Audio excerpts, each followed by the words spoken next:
back to Mask of the Slasher. This week we're going to talk about somewhat of a controversial movie, in a sense, at least amongst the horror community. And that's 2012's The Lords of Salem. By, of course, Rob Zombie, yes. Which everybody knows that we have a big boner for, so that's not a big surprise there. But, yeah, we kind of waited on this one for a little bit, let the dust settle with the other two that we covered.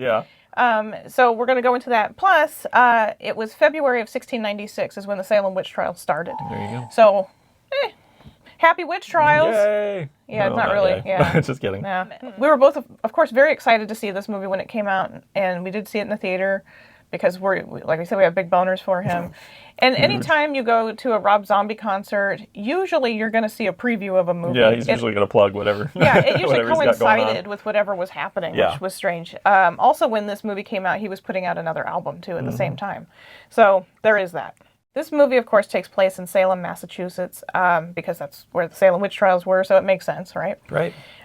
We start off with Heidi, who, of course, is played by Sheri Moon Zombie. Some people love her, some people hate her. We're okay with her. Yeah. She's fine. Yeah. Not in everything. This movie, I think she acts a little bit too hard in this. I was going to say, I thought she did all right.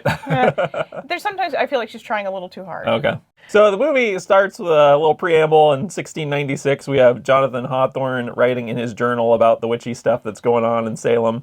And then we see a circle or coven or whatever you want to call it of witches led by Margaret Morgan, played by Meg Foster, who was also in They Live and Leviathan and a bunch of other good stuff. And they all get naked and start dancing around and doing crazy witchy stuff. Yeah, they're very naked. Yeah. There's a lot of old floppy boobs covered in dirt. A couple bananas that went bad. Yep. Jesus Christ. That's terrible. I thought my rocks... All right, now that we're back... Just so everybody knows, bananas were not available till the 1800s in the United States. Oh, well, shoot. So nobody would have known. No bananas today. So maybe some gourds? Maybe, yeah. Gourds, yeah. Decorative gourds. Yeah. Then we cut to Monday in the present day, and Heidi, played by Sheri Moon Zombie, is laying on her bed. She wakes up and is going to go to work. Yes. She goes out into the hallway of her apartment complex, and the door of the apartment that had been vacant, I believe is number 5, is open. There appears to be somebody standing in the doorway. She starts to talk to them, but they kind of just ignore her and slam the door. Yeah, kind of dickish. Yeah. Kind of dickish.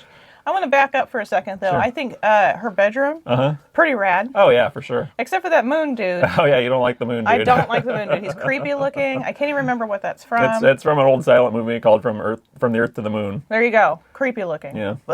Anyway. Which was also inspiration for Smashing Pumpkins' video for Tonight. I know it was. Yeah. I could figure that one out. I'm just saying for the audience. Folks at home. Okay. Yeah. Fun fact. Little trivia there for you. Before she goes to work, she has to take her dog out for a little walk. Dogs got to do their business. Yeah, got to take a dump. Dumpski. Yep.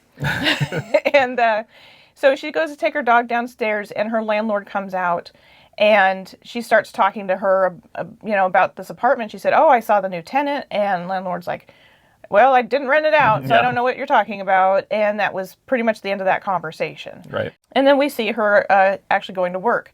Sheri, and then the two Hermans in this. Yeah, which is weird. It is weird. We still don't understand what it's two Hermans, but whatever, But they are all radio hosts for an evening talk show on radio, which I don't even remember there ever being such a thing. I mean, they played music as well, I think, and they just also had guests. Yeah, it just was more morning show and afternoon drive to me, but this was in the evening. Yeah. It was a late night type situation. Yeah. So, they're just sitting around doing stupid radio stuff like radio hosts do, and they're really annoying. But they have a guest on. Mm-hmm. Yes, and so the guest is the singer of a band called Leviathan the Fleeing Serpent, which was a fictitious black metal band.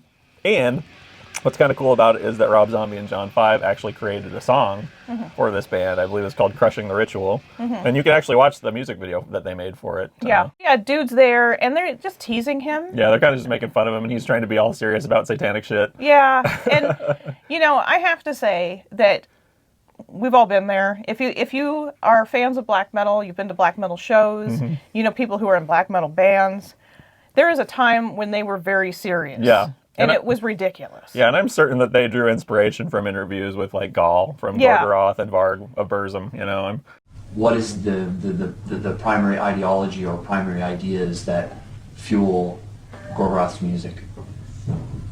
Satan.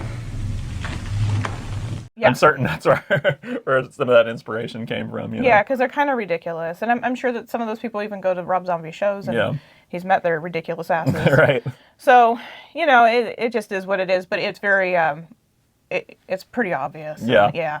So anyway, so he's just talking about his band, whatever they put on his video. You get to see that. And then they wrap it up for the evening and they leave. I swear to God, their shift must have been 3 hours and then they were done. As they're leaving, Heidi stops at the front desk and the receptionist says, "Hey, there's a package here for you. It's this wooden box that looks to be handmade, and inside of it is an album. There isn't any other real information on it. You know, it's just that's it." So she was like, "Okay, well, I'll take it home." So her and Herman... Whitey, that's his nickname. So those two go back to Heidi's apartment. Herman really likes her, but... you know, she's kind of passive about it, whatever. And, but anyway, they go back and they're just having dinner or whatever, and they decide to put this album on. And as soon as the album gets put on, which is on some really thick-ass vinyl, too. Kind of reminds me of, like, the really old records. So anyway, they put it on, and it's horrible sounding. I mean, if you want to be honest with you. It sounds like a band from the early 2000s called Wolf Mangler. Look them up if you ever get a chance. Very interesting. Interesting stuff. Yeah, that is interesting. There's somebody that sounds like that, and I'm sorry for them. So anyway, yeah, it just kind of puts Heidi in this trance. And she just kind of feels nauseous and says, "You know, I'm kind of tired." And so she goes to bed.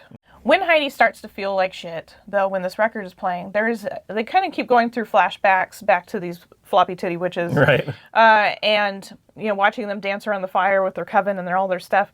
But this one in particular starts to really shock you. And if people have problems with seeing children and things, sorry, that's what this is. I think it's a fake baby, It's totally a fake baby. It's absolutely fake, but you can tell by its eyes. Yeah. What have you done to its eyes? They are sacrificing this woman and her unborn child.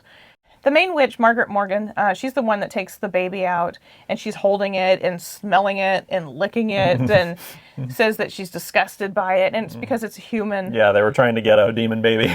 They failed. Yeah, they played the wrong lottery. It takes a few tries, as we've learned in these movies with the Antichrist and all that. Yeah, it doesn't stick right away. You gotta bake a couple batches before you get the right formula. Yeah, apparently so. So we're on to Tuesday now. Heidi gets up. She's still kind of feeling about what's going on with this record or whatever. Yeah. She doesn't really know why she felt that bad. But she goes to an AA meeting, which, okay, cool. We don't really know what her problem is, her addiction, but she nevertheless goes to a meeting. Right. And then goes on to work for that evening, with the radio show. The host this evening, his name is Francis Matthias.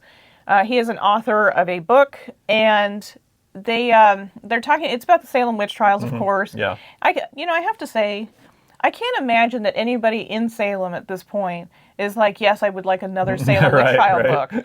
I feel like it's probably old hat at this point. I would say so. I mean, how many more can you write? Yeah. Either way. So they start to do a segment called Smash or Trash, and they bust out that record that Heidi had received the night before.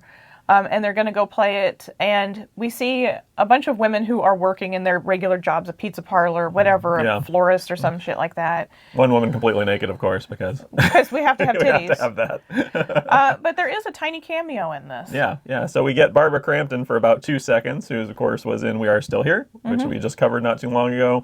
Also in Puppet Master, From Beyond, Reanimator, horror scream queen, Yeah, exactly. She's one of the greats. So just a little sprinkle. Just a little sprinkle of Barbara Crampton. Yes. The record gets put on, and of course we hear the same terrible music again, and Heidi starts feeling like garbage again. I don't know how these people aren't figuring out that these two go hand in hand. I mean, it's kind of, you put it on, you feel like garbage. I mean, there's, sometimes I feel that way when I put on certain music too. So anyway, and so Heidi says, "Can you just turn it down, whatever?" Yeah.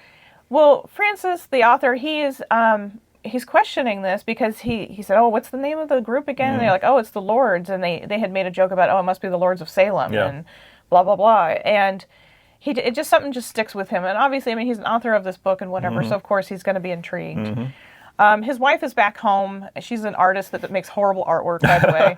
he had asked her if she had recorded the episode, and she said, "Of course I have. Yeah. I record everything that And that's you do." his wife is Maria Conchita Alonso, and she was in Total Recall, Yep. and Predator 2, and a bunch of other 80s movies that are cool too. So. Yeah, there's a theme with Rob Zombie movies. He says to his wife, I want to really pay attention to this music that they played because something's weird about it. He doesn't feel right about it, and he wants to do some more research. Then we go back to Heidi. She goes back to her apartment building by herself this time. Yep. And, she's not feeling great. She's tired. She was told she looks tired, which always makes a woman feel amazing, by the way. But she goes to walk into her building, just wants to go upstairs and just crash. But her stupid landlord comes out and she's like, "Hey, come meet my sisters, and I'm annoying and stupid." And Lacey is played by Judy Geeson. She was in Rob Zombie's movie 31, which we'll cover eventually. I hated it, so I really don't want to, but we'll watch it again some point. But she is also an actress that goes all the way back to like the 60s. She was in a movie in 1970 called The Executioner. So she says, come into the apartment, come meet my sisters. And Heidi's like, okay, I guess. So the two sisters, it's Megan and Sunny. Sunny is played by Dee Wallace, and Megan is played by Patricia Quinn. Dee Wallace we know, of course, from E.T. and Cujo. And Patricia Quinn is Magenta from Rocky Horror Picture Show. So there you go. Yeah. I thought that was fun because I'm a huge fan of Rocky Horror Picture Show. And to see her in something else, especially something so cool, it was nice. Yeah. It was nice. Anyway, so they bring her in, and they're all kind of flighty and annoying. A little out there, and drunk. Yeah. So Sunny is a self-help guru, supposedly, i.e. bullshit. Yep. And Megan is they just say a reader, but she's a palm reader. Yeah, so they're both grifters, basically. Yeah, it's some bullshit. Yeah, I mean, it's really kind of a cover, as we find out later, but she just kind of gets really intense about talking about the palm reading stuff and trying to get Heidi to do this, and you're going to find out about your future. Yeah. And Heidi does not give a shit. She doesn't. She just doesn't wants want anything to do with it. No, she just wants to go back to bed. That's all she wants. And so Heidi's just like, you know what, I'm done, and she leaves. And and Lacey is annoyed, of course, with her sisters because she's like, why do you guys have to be such pieces of shit? You know, no wonder you have no friends. You know. Anyway, so Heidi goes back to the apartment and goes and lays down, and it appears that she's getting some sort of virus or something. She's coughing and just having some issues. And when she's trying to just wind down, she starts to hear her dog barking. Well, for some reason, this dog got out of the apartment. Yeah, and he's clawing at the door of apartment 5, which is the one earlier that she thought she saw somebody and the door slammed and everything, but supposedly there's nobody in there. It's like, dog, you don't want to go in there. Yeah, don't do it. Don't go in there. There's no treats in there. Apartment number 5's door opens up, and we see another figure again. Yeah. And it's always going to be a naked, dirty witch. Every time you see someone, it's a naked, dirty witch. Yeah. But anyway, it opens up, and so Heidi's like, what the hell is that? And she goes and walks towards it, and it's like this red glow coming from the room. And this is where I'd be like, okay, cool. Yeah, and then see you shut later. the door. Yeah. But no, she goes in the room. Yep. And on the wall is a neon red cross. Yeah. Which I still don't understand why that was there, to be honest with you. But anyway, that's what's hanging on the wall. And she's just kind of mesmerized by it. And we start to see a beast appear behind her, and the witches, she doesn't know any of this is happening. It's just, a thing. She leaves the apartment, the old naked witch appears again, and being old, naked, just and popping witchy. up everywhere. Yeah, she's got to be cold. Yep. She's got to be cold. But anyway, so Heidi wakes up, and so it appears to be a dream. Right. This is also a reoccurring issue in this movie, unfortunately for her. Yeah. We keep having movies where there's like bad dreams going on in there, but I think it's because you have no control over your dreams, and so you feel out of control when these things happen. Right. That's my theory, at least. That's good. Anyway, so she wakes up and is just like, oh, damn it, that's not cool. Yeah. And so then we go on to Wednesday. Yes. Heidi's taking the dog for a walk, so he could take another dump. He's got to take dumps. Dog's got a dump, man. Yeah, they got a dump. And this dog probably makes some big poopies. Oh, yeah. Yeah. Big ones. Yeah, he's a golden retriever. He's a big poo-poo. Anyway, so Heidi's just walking through like a park, and she sees a small Catholic church, very, very small. And she goes into there and just sits down in a pew. I don't know what she did with that dog, because he wasn't there. But anyway, so... It's outside pooping in the churchyard. Just gonna shit on these graves. Anyway, so she just goes and sits down in the pew, and then suddenly a young priest comes out, and he sits down next to her, and And they're just kind of chatting it up, and he's like, "Oh, what are you doing here?" And she's like, "Oh, is it okay if I just sit and just soak up the Jesus?" The Lord. Yeah. Soaking up the Lord. Soaking and, that sounds like some Beach Boys, like Christian rock. Totally does. Yeah. I'm soaking up the Lord. This priest starts to get a little handy. Yeah. Starts getting a little closer to her. And then he starts saying some crazy shit. Yes. And just forces her head down in his lap. And we're all assuming what is happening there. Yeah. Anyway, she suddenly wakes up and she's still in the church. And the priest is sitting next to her. And he's just like, hey, like nothing had ever happened. Oh, yeah. So once again, one of those shitty-ass dreams, yeah. and she doesn't know what to think about it. And she just goes running out the door because what the fuck is that, Right. Frances, the author, is now reading through what is Jonathan Hawthorne's diary, supposedly. And, it's just his narrations, blah, blah, blah. But we, do a flashback again to the Naked Witches. Yeah. And this one's a little more gruesome, in my opinion. Yeah. Because it's a coven of 6 and Margaret. Yeah. And Margaret gets put into this cage. I don't remember the exact name of it. I'll put it here so you know what it is. The human-shaped cage. Yeah, the human-shaped cage. I don't know what it's really called either. I saw one in the Netherlands. Yeah. That's all I can tell you. But I'll let you know what it is. Anyway, and it's to lock her up and keep her away from the rest of the coven as they are strapped to poles and are being burned alive. Yeah. I'm going to say that I'm not a big fan of people being burned alive in general, especially witches. But they did a great job with making it look like that's what's actually happening. Yeah. Not just people in flames, Right, like normally. right, yeah. But, I mean, they're starting to get crispy. Yeah, they blacken their faces and stuff. Yeah. It kind of looked like your mom's boyfriend's chicken. Sorry, Tracy. Sorry, Tracy. We love you. Yeah. Anyway. I'm sorry. Anyway, so yeah. So they're getting crispy, and she's still original recipe, and so then they put this. They put this metal mask over her face and then burn her as well, and that shit's got to be hot. Oh, yeah. I mean, that's iron that's on her, so that's hot. Face and then, probably melted. Yeah. So gross. So gross. Anyway, but he's looking at, in Jonathan Hawthorne's diary, there's actual music notes written. Mm-hmm. So he asks his wife, who's trying to get high in the bathtub, to get out and play some music for him. And she's like, bro, I'm trying to get my... That's not very nice to interrupt somebody when they're getting high in the bathtub. No, it's a bad time. But she gets up to go play all of 8 notes or something like that. And it sounds, of course, exactly like the record from the Lords of Salem. Yep. And so it's like, oh, shit. What is that all about? Now we go back to Heidi. She's late to work now because she's rough. She's not feeling well. Yeah. And living bad. She's living bad. Heidi is living bad. Mm-hmm. Herman, too, also known as... Ken Foree from Dawn of the Dead and many other awesome movies. Well, yeah, and he was also in Devil's Rejects. Yes. As the pimp. Yes. With the blue goatee. Yeah. It's always so weird to me. But anyway, so he's there, doing his radio stuff, and he mentions that there's one show, it's going to be on Saturday with the Lords of Salem, and he has all of the tickets. Yep. Now, these tickets never come into play again. Yeah, no, they just say it's a free show, and it's like, well, do we really need to have tickets? Yeah, it's free? Exactly. Can't you just walk in? Yeah, you just go. I've been to free shows before, and I just walked in. Yeah, we didn't have to go to a radio station to pick them up. It's kind of weird. So, yeah, it's really strange. But anyway, so, now we can see that, some shit's about to happen. Right. I mean, there's already the buildup with Heidi and all of her stuff, but now we're like, oh, okay, there's some shit to go down in the near future. Yes. So Francis, the author of the book, who was a guest on the radio show earlier, he meets up with another author because apparently there's just a wealth of Salem witch trial authors hanging around Salem. But they meet up and because it's in this other guy's book that the diary was in, the excerpt from the diary. Yeah. So they start talking more about the diary. And we just kind of learned that Hawthorne kind of went crazy. And we also learned that Margaret Morgan cursed him basically to say that, the child of the devil is going to come from your bloodline, essentially. Yeah. So.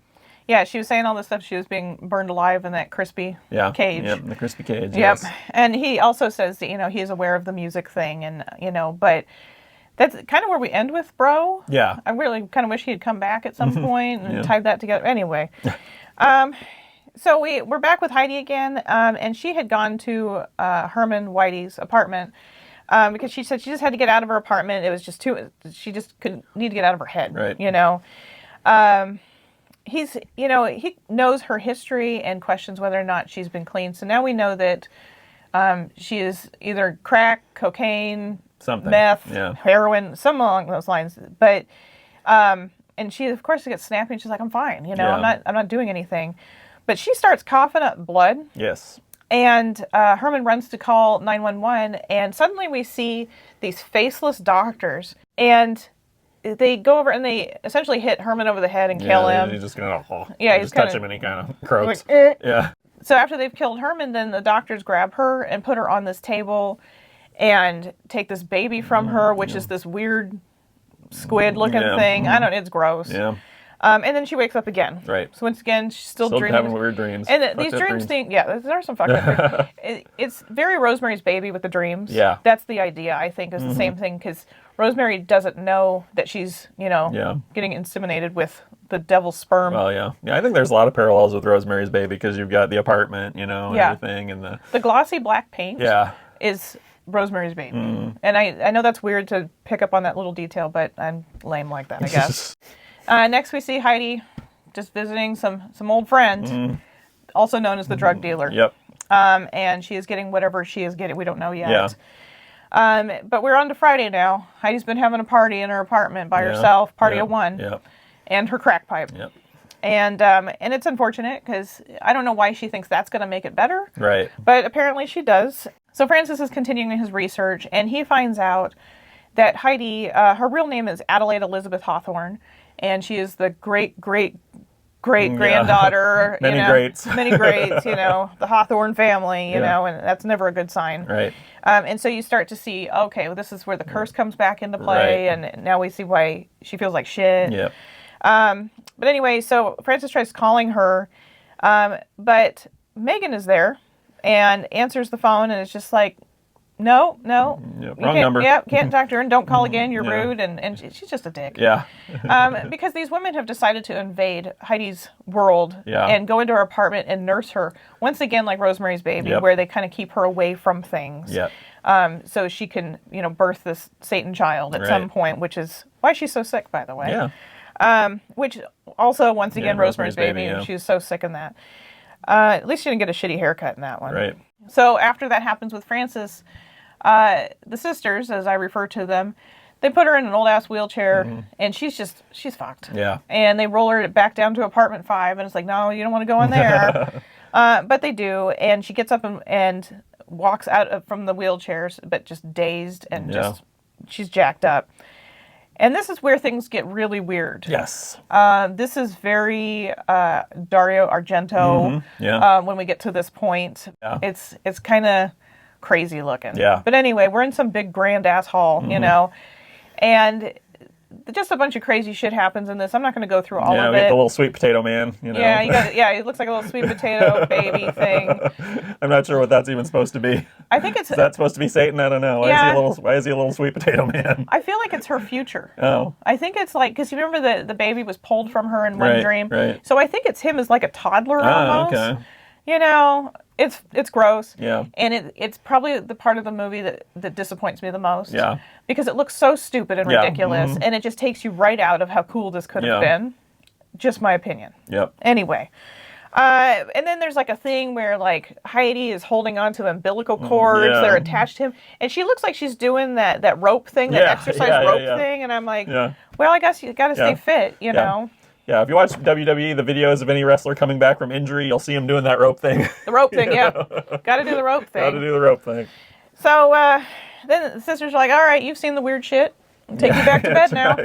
right. We took you out of the house for a little bit to Yep. this weird place, and Heidi goes back to sleep, and then that weird child potato thing, Yeah. whatever it is Yeah. standing next to the bed, and we're just like, cool, there he is again. That's a real person, by the way, Yeah. in a suit. Yeah. Nope. Nah, it's not. Nope. All right, so everything's coming to a head. Yep. It is Saturday. Saturday. Yep. And not nearly as fun, though. Yeah. But Francis is like, I'm going to go to the museum. And his wife's like, "Are you sure I'm making lunch?" She's making a full meal in the middle of Saturday for 2 people. Quite the production. I'm like, just make some macaroni and cheese, for God's sake. What are you Right. doing? Order a pizza. Ham sandwiches. Yeah, it's so weird. Go back to your shitty art. Anyway, so Francis leaves the apartment, and he is heading to Heidi's apartment to try to figure out what the hell's going on, make sure she's okay, because he knows something's up. Yeah. And he is confronted, of course, once again by the nosy landlord, Damn busybodies. who's out sweeping the street. Go back inside. Obviously, she's there to guard things. Yeah. You know, she knows what's happening. Yeah. And it was just kind of a weird convo. And she was like, "Well, Heidi's not here right now, but if you want to come hang out with me in my apartment," I'm like, "Don't do it. Son. No, don't do it." But of course, he goes in. Yes. And then he goes and sits with the sisters, who are all drinking tea. Yeah. You know, he's pretty naive for somebody that's like studied these witches and stuff. You'd think he might be like, maybe these are the witches. Yeah. You know? Well, remember, though, in the radio show, though, they asked him, are there still real witches Yeah. in Salem? He was like, "Oh, no, Oh, that's a bunch of malarkey." That's true. And That's true. I forgot about that. Yeah. And it's like, this is where you're stupid, Yep, sir. So anyway, yeah, they kind of just chat him up and whatever, and things get tense. Yeah. And Patricia Quinn's character just hits him over the head with a frying pan and kills him. I was like, that ought to do it. Yeah. So watch out, Joshua. Yeah, I've got one of those. I know. I've seen it. Yeah. But Heidi kind of knows what's happening. Yeah. And she's got her ear to the floor. By the way, her apartment is fucked up. Yeah. It is definitely somebody who is strung out's apartment. It Yeah. is bad news. And it was cute before. It's gross now. Yeah. It's kind of Pink Floyd-ish. I was waiting for her to start putting broken pieces Oh, yeah. together and It's having a true. little moment, but no. Yeah. Anyway, so she can hear Francis being killed, unfortunately, but she can't do anything because she's still stuck under this trance, essentially, and doesn't know what to do, and she's kind of a prisoner of her own apartment. Yeah. Herman had also tried calling Heidi at one point and was, blown off by Heidi, actually. She was just like, "I don't really want to talk to anybody," and he was like, "Well, I'll pick you up, we go to dinner. We go have a night out on the town before the free concert." Yeah. And she's like, "I'm not hungry. Yeah. I just want my crack pipe." Yeah. And he was like, "Well, I'll just pick you up." And you can hear his concern in his voice. And, he really just genuinely cares. And she's just like, no, son. And those sisters are sitting right there when she gets that call. Right. And they're like, "You really love him." And she does. But Yeah. she can't, once again, convey anything that she Right. actually feels. But, he decides to go to her apartment before the show anyway because he knows, once again, something's up. Yeah. These sisters aren't really good at hiding No, things. no. They're horrible Very at bad it. at it. And I mean, just the fact that they let Francis bleed out on the floor, I'm like, there goes that hardwood. Right. Yeah.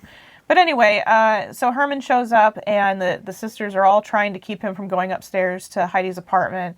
And he's just like, whatevs. And he just walks past them, the weirdos on the stairs. Yeah. And Heidi comes to the door, and he's just like, "Hey, you ready to go?" And she's just kind of pushing him off and whatever. And then you see one of the sisters standing at the top of the stairs, and he's trying to say something to Heidi, like, "What's going on? What's happening?" And she's like, "Just leave." So once again, she's still conscious that something is going on. Yeah. But she can't do anything. She has no power left in her little body. And maybe it was Satan that made her do crack. Yeah, maybe. I mean, I would imagine that's You wouldn't probably think the Satan case. would want to have a crack baby, though. I mean, You would, yeah. I'm just saying. Well, I mean, if you think about it, I mean, a human baby and, crack, that's a bad thing. But Right. Satan, I mean, he's pure evil. Well, yeah, I guess it could be the opposite effect. Yeah, I don't know. It could pure nutrition for this It baby. could be. What this baby feeds off is crack. It could be. So the sisters, they're like, they are, okay. After Heidi says, just leave, whatever, he goes downstairs, but she still goes with him to the concert and meet up with Herman. Herman, too. Herman, too, as we refer to him, Ken Foree. And he's just standing outside the theater, whatever, and she goes in the side door and just says goodbye. And they're like, "What the fuck?" And we never see those two again. Yeah, I assume they were locked out. Yeah. And it's like, well, just knock. Yeah. Now we're in the next weird scene. And we're just in this old theater where the curtain rises and you're blinded by this white-ass light. And the three sisters are standing on stage, and it looks like it's about to be the three wise men, by the way. I'm just going to point that out. I'm like, where's their frankincense and myrrh, Right. But whatever. So this whole ritual starts again, and, I don't want to ruin all that. Some shit goes down. Yeah, we get the crazy psychedelic Rob Zombie montage that he likes to do, Yeah, he does. He's a big fan of that Yeah. situation. And that's pretty much the end of that. After that big scene, then we get Rob Zombie's newsreel. And he's good at doing this, which kind of just wraps up the whole story. So we kind of have some sort of ending to it. Yeah. Because you wouldn't want just the ending that was given originally, let me tell you. But basically it says, that Heidi is missing. It says that 32 females from Salem Lifers Society. So I'm like, well, that's kind of weird. I mean, kind of an elitist weird shit group, Yeah. But anyway, that we're all descendants of the original witches back from 1836. That's where we end it. Yes. Like I said, this movie has a lot of weird shit going on Oh, in it. yeah. Everybody, when you ask somebody about Lords of Salem, they're like, this is a weird fucking movie. Yes, it is. And Rob Zombie really just kind of went off the rails on this one. We did watch an interview with him, and he talked about how he doesn't like to redo the same thing over and over again. He doesn't want to just do what the audience always wants either. Yeah. There's no point to that. And that's why each one of his movies is so different from the other. It's not like, here's a carbon copy. Yeah. The only thing that you see that is familiar in each of his movies is usually the cast members. Yeah. They're used in some way or another. Sid Haig is in this. You For a second. barely see him. Yeah, you have to pay attention to any of these cameos that are in here. So yeah, you barely see him. And Michael Berryman's in it for like 2 seconds also. Very short time. Udo Kier's in it for a few seconds. I don't even know where he's at in this movie, to be honest with you, but apparently he's in it somewhere. Yeah, and it just says Witch Hunter. Yeah, I'm which assuming is one of the scene where dudes. they get burned or something like that. Yeah. He must be in there.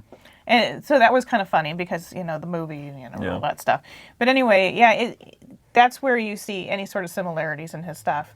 But nothing is exactly the same. I mean, he even said that with House of a Thousand Corpses and Devil's Rejects, that he went complete opposite of what it was, which I appreciated. Yeah.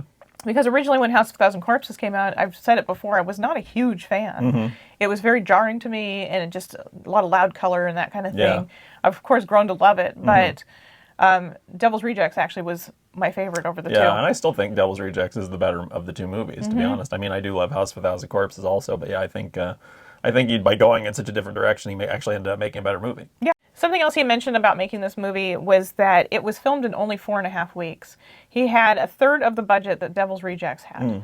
But yet this movie looks like it has a much bigger budget than those movies, which is strange. Yeah. But it's because of the sets. Everything was very deliberate. He apparently took a very long time to pick the wallpaper in the hallways of the apartment. And like I said, that apartment building, hallway and all that, it all reminds me of Rosemary's Baby, but also Argento and all that kind of thing. It's there was a lot of discussion about Stanley Kubrick's style.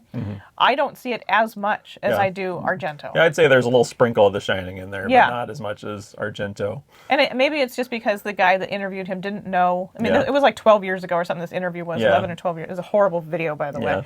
But anyway, maybe he just wasn't aware of what those things looked like. Right. And back when we saw it, I wasn't nearly as aware either. Yeah. So I wouldn't have put the two together. I put it with Rosemary's Baby because I was more familiar with that at the time. Right. And Rob Zombie also didn't want to stick exactly to the original Salem witch trial stories. He said because it's old hat. Yeah. Everybody's done it. Whatever, great guns. Let's just move on to something else. Yeah. Which I also appreciate because I think it probably would have been boring if it was same old, same old. Yeah. That is beating a dead horse when you keep putting out those types of movies. Right. It's like I said in the beginning, Sherry, I feel like there are times where she overacts. I think this is probably, aside from that weird baby thing, I think this is the part that also irritates me, the weird swaying thing. Yeah. It's too much. But the one thing, we're gonna test this out. Take your glasses off. Okay. Okay, they're just sitting here in front of you. Yeah. Put your glasses on. Okay. Okay. Yeah. She had to do it with two hands. And not, let me see your glasses. Sure. Just so everybody sees this. These are the dumb things I noticed. So she picks them up and puts them on like this. Who puts their glasses on like this? Nobody. Nobody does that. That's weird. That's like holding a cup of water with two hands. Right. Anyway. Yeah. You got it? You got it? So, those are the little pet peeves I have about this, Right. because I think because Sherry was the star of this movie, there's so much of her. Right. Whereas other movies, it's a mixture of people, Yeah, and so yeah. it's not so focused on her to where you see all of those little Yeah. flaws. So, and I don't picture Rob Zombie being like, "No, babe, it's fine." I picture him being, stop acting such like a weirdo, and And I think the other part of this that I was not a fan of was her wearing the corpse paint at the end. I mean, honestly, it was a tie back into the black metal. Right. But it looked stupid. Yeah. It looked like the Crow. Yeah. And I just didn't. Yeah. If it was crusty, Yeah. that would have been cool. Right. Or if she was dirty like the other witches, Yeah. or something more similar. But, you know, Sherry was naked at the beginning of this movie. You don't see a ton of things, but you do see stuff. Yeah. But it's almost like at the end, despite the fact that everybody else is naked, she's not. Right. And she was like, babe, I'm not going to be naked. Yeah. I've been half naked my entire career. Right. I don't need this. So, but it doesn't make it as cohesive because of it. I agree. And it makes it, I don't know. I just wanted it to be grittier. There's that word again, gritty. And it just wasn't as much as I had hoped it would be. Yeah. But it's a hard thing to put in that style of cinematography and gritty together. And that's why the flashbacks are okay. Yeah. But Rob Zombie had said that he wanted to have some of the older sets and stuff in this movie, but they didn't have the time or the budget to do it. So I think it would have been more cohesive if they had been able to do that. Yeah. But they just weren't able to. Right. So. Yeah. I'd say, you know, I like this movie. Is it my favorite Rob Zombie movie? No. Is it the best Rob Zombie movie? No. But I do appreciate the quirkiness of it. It's pretty weird, you know. I like that they took the time to create a fictitious black metal band and go so far as to make a video and a song for it and everything. Yeah. I thought that was pretty cool to be that committed. What I don't like about it is kind of the same as what you said. I wish there was less focus on Sherry's character, because I think what I like about some of his other movies is there's a lot of strong personalities, you know, because you've got like in like the Devil's Rejects, that series of movies, you've got Sid Haig and Bill Moseley as well. You know, you've got a lot of different strong characters playing off each other. Yeah. Whereas in this, not so much at all, really. I mean, it's really pretty much just Sherry, and everybody else is kind of on the periphery, really. Yeah. And so I wish there was a little bit more strength in the supporting characters. Yeah, like Francis being in it more. Yeah, Something like that, more involved. Like he had tried to. I mean, he went to her apartment. Yeah. But it got stopped. Yeah, as far as it went. Yeah. And I wish there was a little bit more of that. I don't care for the Sweet Potato Man. I wish they'd had a cooler devil or creature or whatever the hell that thing's supposed to be, you know. I think this is, you know, when they did Rosemary's Baby and they showed the baby. Yeah. I mean, you could see that it was kind of just, disfigured, whatever. But that was the extent of it. Right. And there's a reason for that, and it's this. Yeah. Because then you make some ridiculous shit. Right. And it just took me out of it. Exactly. Every single time I watch it, it takes me out of it. And I have to just ignore it, move on to the next thing. Yeah, exactly. So yeah, other than that, I mean, yeah, it is flawed. It is a flawed movie, but it's a fun watch. It's a weird watch. It'll, it's worth seeing, I think. Yeah, it's still definitely, we still own it. Yeah. You know, and like I've said before, if we own it, it means we really like it. Yep, exactly. So I think it would probably be, honestly, I hate saying it, I wish it was higher up on the scale, but it's even below Halloween 2 for me. I don't care when anybody says I like Rob Zombie's Halloween movies. So put that in your pipe and smoke it.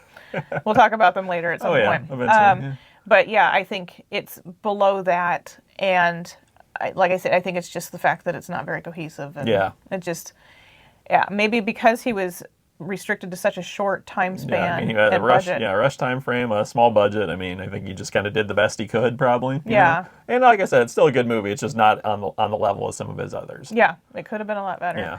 But I still think that if you haven't seen it, and you don't hate Rob Zombie, by the way. Because if you go and watch this and you hate him, you're just going to hate this movie. Exactly. But if you actually like his other movies and you haven't seen this one yet, or you've only watched it one time and you're like, meh, like I am with 31, then go back. Yeah. Watch it again. Have an open mind.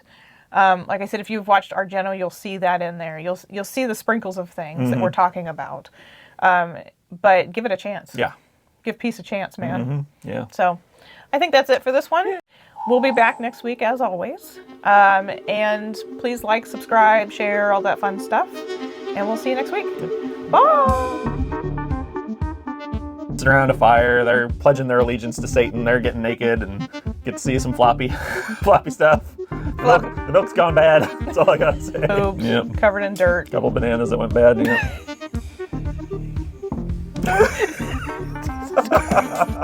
Just picture these old bananas.